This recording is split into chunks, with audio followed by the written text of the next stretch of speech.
الصبحية كمل صلاتها شنطة إلهي الدومديس كفر ديالي اهتمام كجوني دأ عناية الجوني دأ يسيد الجوني دأ شرع إلهي سبحانه وتعالى إنه أمري بشاروين كواوين كسوغان قفكو مركو هبين كي سيحضو والراحديس قاطو waxa ugu horeeyo oo noloshiisa subxiga ku bilaabaya waa inuu Ilaahay subhanahu wa ta'ala u guto oo ku caabudo salaada faradka ah ee labada ragca ah waa inuu soo kacaa qofka marka Ilaahay waafajiyay inuu soo weysa qaato beedka Ilaahay yimaado jamaacada ka soo qayb galo 10 bishaaro oo nabigu u sheegay sallallahu alayhi wa alihi wa sallam dhageyso albisharatu alula waxa weeyaan nabigu wuxuu yiri alayhi salatu wassalam man salla subha fa huwa fi dhimmati allah salaadan subhiga qofkii tukada oo ilaaliya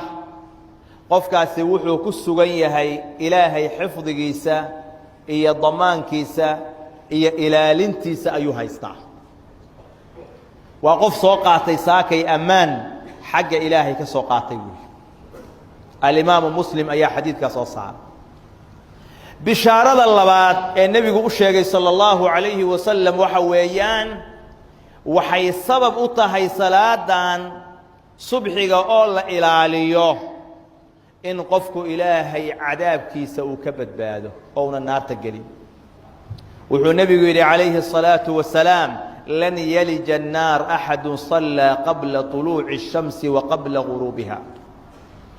نار تمجلها هيو قفت كذي قرحض انتين صبح وصلاة الصبح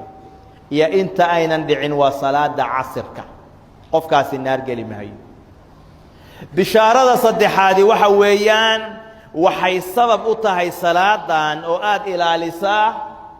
إن السبب كوغن نقطة جنة إلهي ناقشت وحو النبي يقول عليه الصلاة والسلام من صلى البردين دخل الجنة بخاري مسلم بصصع لبدا أسقفك كذا بردين كأه جنة قليا والصبح جاي عصر بشارة أفراد النبي يقول شيء وحويان صلى الله عليه وسلم إن ملائكته أي صح حاضرته وحو النبي يقول عليه الصلاة والسلام يتعاقبون فيكم ملائكة بالليل وملائكة بالنهار waxa islakiin cirbinayo isbabadalaha ya dhixdiina malaa'ikta habeenkii ku qoran iyo kuwa maalintii wayajtamicuuna fi salaati al-fajr wa salaati al-'asr waxayna kulmaan oo isdhafan dhaafaan salaada subxiga iyo salaada 'asrka thumma ya'ruju alladhina batu fiikum kuwii xalay dhixdiina ku hoyday oo ku bariyay baa kor u noqonaya oo xagga ilaahay u laabanaya فيسألهم وهو أعلم بهم إلهي وسؤال يا أصدق كأجال بدن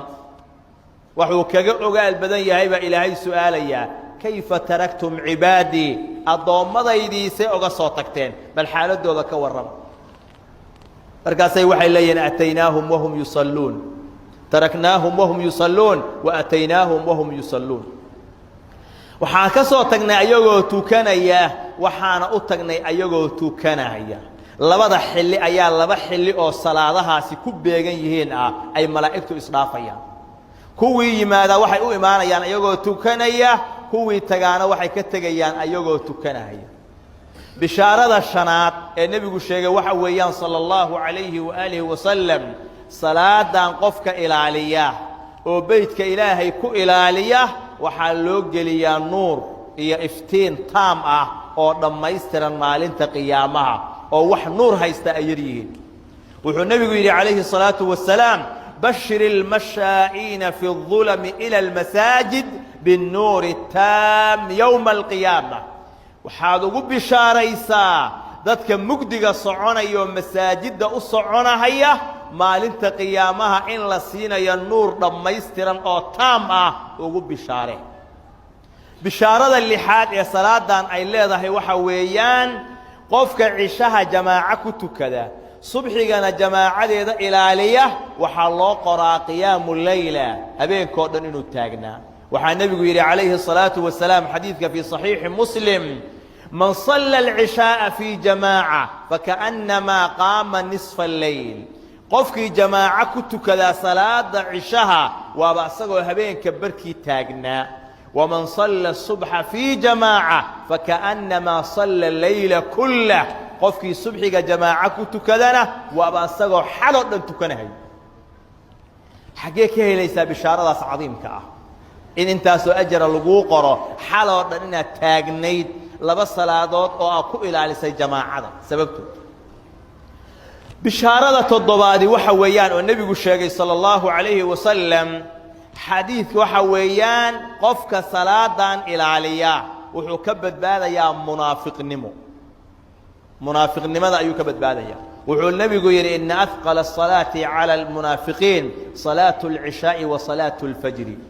munaafiqiinta waxaa ugu culus salaadaha waa salaada cishaha iyo salaada subxiga weeye walow yaclamuu maa fiihimaa laatowhumaa walow xabwa walow yaclamuuna maa fiihimaa laatowhumaa walow xabwa hadday ogaan lahaayeen waxaa ku sugan labadaas salaadood oo fadiilo iyo bishaaro weyn oo ajar ah way imaan lahaayeen ayagoo cuuryaamiinoo socon waayoo dabada ku siqayaba allaha ka dhigin haba ahaatee intay soo xamaartaan oo soo guurguurtaan bay imaan lahaayeen walidaalika wuu yidhi saxaabiga jaliilka cabdullaahi ibnu mascuud walaqad ra'aytunaa wamaa yatakhallafu canha ilaa munaafiqun macluumu nifaaq waxaan is aragnay saxaabadii haddaan nahay salaadan oo qof ka dib dhaca uunan jirin ilaa qof munaafiq ah oo munaafiqnimadiisu ay caddahay mooyaane qof kale kama maqnaan jirin salaadan walaqad kaana arajulu yu'taa bihi yuhaadaa bayna arajulayn waxaan ahayn buu yidhi qofku markuunan socon karin ayaa la soo garbagelayaa laba qof ayaa soo garbagelahaya oo soo kaxaynaya xataa yuqaama fi saf ilaa safka la soo taago ayaa la soo garbagelahaya saasaa lagu keenaya sida ay saxaabadu u ilaalin jireen salaadan inaynan ka maqnaanin ee mar walba ay xaadir ahaadaan isagoo mariid ah oo aan socon karin ayaa la soo garbagelayaa markaasaa safka la soo taagaya adigana waxaa laga yaabaa habeen iyo maalinba caafimaad lugahaagu caafimaad kuu qabaan indhahaagu caafimaad kuu qabaan waxaad uga baahan tahay in lagu kaxeeya aynan jirin aadaankii 5 salaadoodba aad maqlaysid beydka agtaada ku yaal oo laga adimahayo qofka loo dhawaaqaya adiga uu yahay inaynan ku soo marinbaba inaad salaadaas fadiilada leh intaa la eg inaad xaadirtid oo ka qayb gashid